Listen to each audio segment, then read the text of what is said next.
Hey traders, don't forget to check out the Beginning Trading John Day Trading Challenge.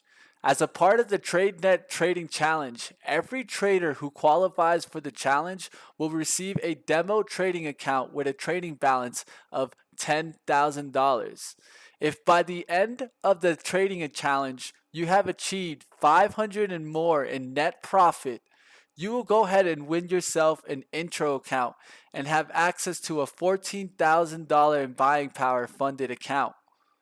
The trader must trade at least 3 active days of the 5, and the trader must attain daily profits of at least 100 or more on at least 2 of those trading days. Definitely want to go ahead and give yourself a shot to win this challenge, as it's going to go ahead and give you not only the intro package, but you'll be able to go ahead and do the stealth study course, the trading book by TradeNet, and join the chat room that is brought to you live by TradeNet. Welcome to Beginner Trading.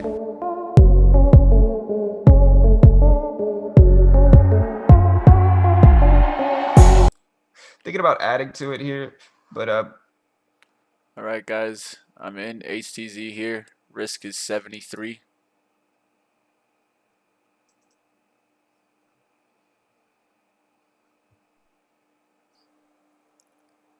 All right, guys, got to be careful here. I'm getting a little squeeze up to 570s. If I see any big size fill here, I'm just going to step out. there's 12s.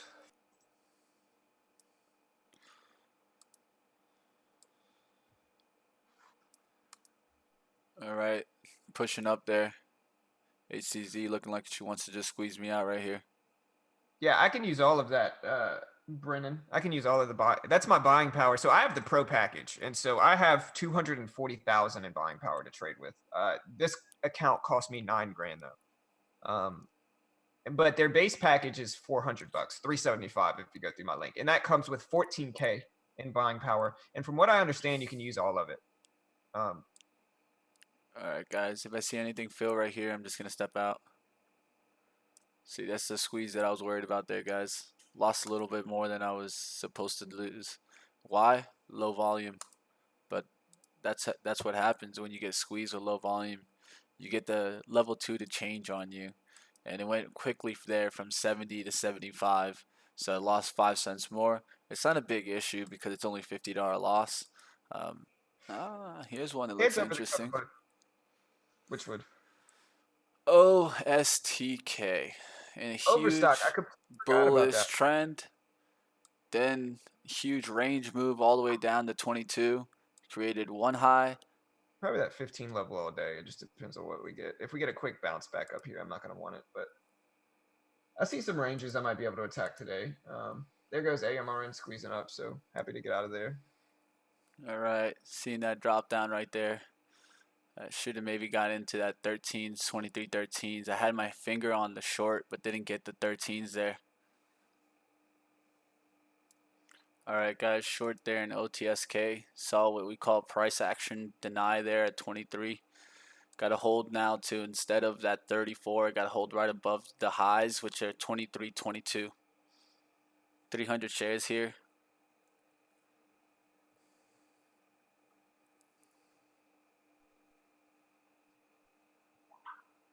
Don't want to see it past 23.10s.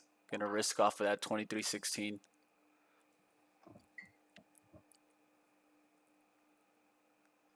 Really should have got that better entrance, guys. See how much of a big difference entry would make here. If I would have got in there at 23.14, right now I could be taking profits, guys. I would be up 15 cents, and I could have even just taken off a little bit to taking the pressure off the trade completely and just let the trade go. But instead, later entries closer to the kind of the breakdown points are going to get you in these points where you're kind of in between. You're holding to the stock, but you can't really cut it. You can't take it. You're in between. So I got squeezed out of ST&E. Like I said, when it squeezes, it could squeeze big. So $14 loss, $36 day. Not a terrible day, not a great day, just kind of a meh day. And so the only thing I'm going to look for now is if we can get a like I said, if we get a really obvious high and then a rejection underneath that range, then I'll maybe consider it. But unless we get that, I'm not going to trade it. I know I've been trading some after the stream ends every day, but again, I think the main reason for that, and I could always start the stream back up. I have considered that, but I think the main reason for that is because it's a very specific pattern that I look for after the stream. If you watch the videos, it's always that where we get a really obvious high and then a rejection and then a bounce back to the VWAP and then trading the range. And those don't appear always, and so sometimes I'm not going to see them. And sometimes it's going to take me a little while. And so that's why some of these aren't on the stream. I always make sure to show my trade log and my tickets and everything like that so you guys can see it. But we'll see what else we have here. I'm also looking at SSNC. This is one of the ones I'm interested in if it can do that.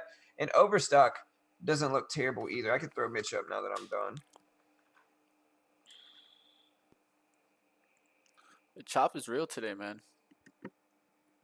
Yeah, I've seen some range-bound plays that worked, but then a lot of them haven't. I think certain individual stocks are okay, but it just depends on what we trade. Like right now, AMD is starting to kind of set up for the strategy I've been using. So like if AMD comes up here and then flushes all the way back down to like 33.10 or 33.15, I might start to consider shorting that one. And so it just depends. I think it just depends on what stock it is today. Because some of them have solid. Go. Look at that. We got a shorter there. 18,000 shares short at $23. That's called price action, guys. Let's see if we can crack down below VWAP. That'll show confirmation now. We really don't want this to squeeze just immediately through 23 now. We want that to be that crackdown short that really breaks us down here. There you go. You see?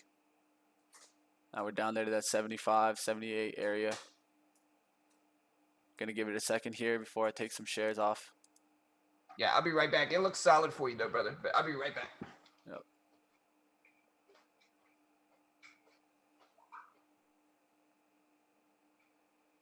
All right, guys. There's a nice little crack there, guys. We're gonna go ahead and take 100 off here. 100 shares taken off there at 73.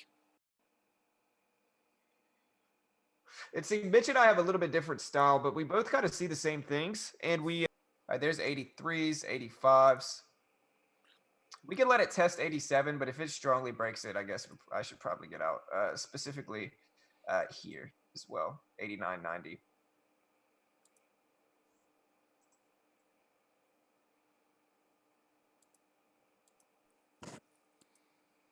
All right, got a add point right here.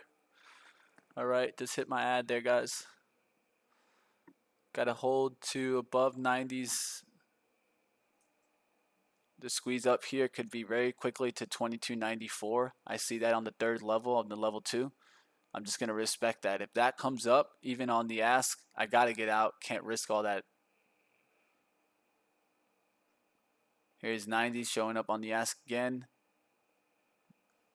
Time in sales only 84s, 87s. That's why I'm holding. This is when I like to pay attention to the time in sales, not so much to level 2. The level 2 is going to fake you out here.